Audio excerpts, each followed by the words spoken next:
বুখারী শরীফের হাদিস ইন্নামা আমালু বিন্নিয়াত। তুমি যদি যে কোনো কাজের নিয়ত সহিহ রাখো, আবার আল্লাহ পাক রব্বুল আলামিন এই নিয়তের মান বরকত তোমার দান করব। সুবহানাল্লাহ।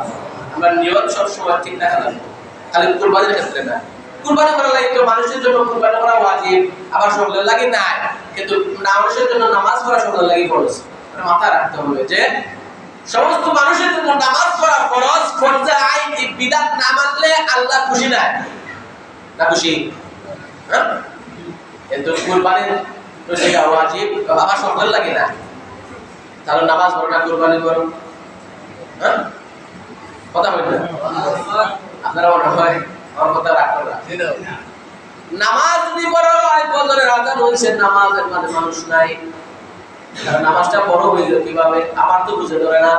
জোহরের আযান হয়, জোহরের সময় মুসল্লির মসজিদের ভিতরে আসে না, তাদের নামাজটা বড় কোন ভাবে? আমার বুঝে ধরে না। তুমি ঈদগাহ ময়দানে আসে নামাজ পড়া ওয়াজিব, কথা বলেন না? ঈদের নামাজ পড়া ওয়াজিব।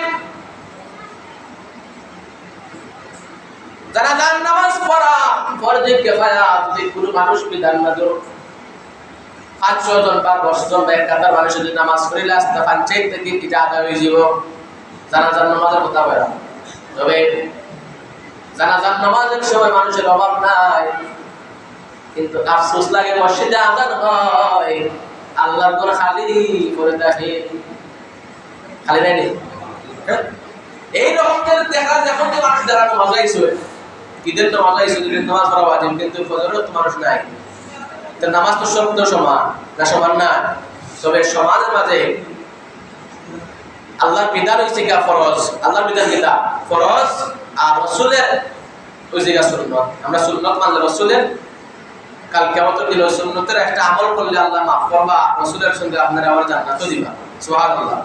কিন্তু আল্লাহর বিধান যদি ছাড়িলাই, যে আল্লাহ আপনারে বানাইছে, আমারে বানাইছে, যে আল্লাহ হায়াত দিছে, মৌত দান করবা, মৌত হইব, যে আল্লাহ আপনারে আমার এই দুনিয়ার জমিনে পাঠাইছে, দুনিয়ার আলো বাতাস দেখাইছে, আল্লাহ আপনারে আমারে হাত পা দিয়ে বানাইছে, আল্লাহ পাক রব্বুল আলামিন এই দুনিয়ার জমিনে টাকা পয়সা দিয়ে নিয়ামত দিয়ে আপনারে আমারে সুস্থ অবস্থা রাখছে, কিন্তু তারপরেও তো আল্লাহ সন্তুষ্ট অর্জনের লাগে আমরা নামাজ পড়ি। আপনি আমার উদ্দেশ্য এটাই যে আপনি আমি দুনিয়ার জমিনে আসলাম,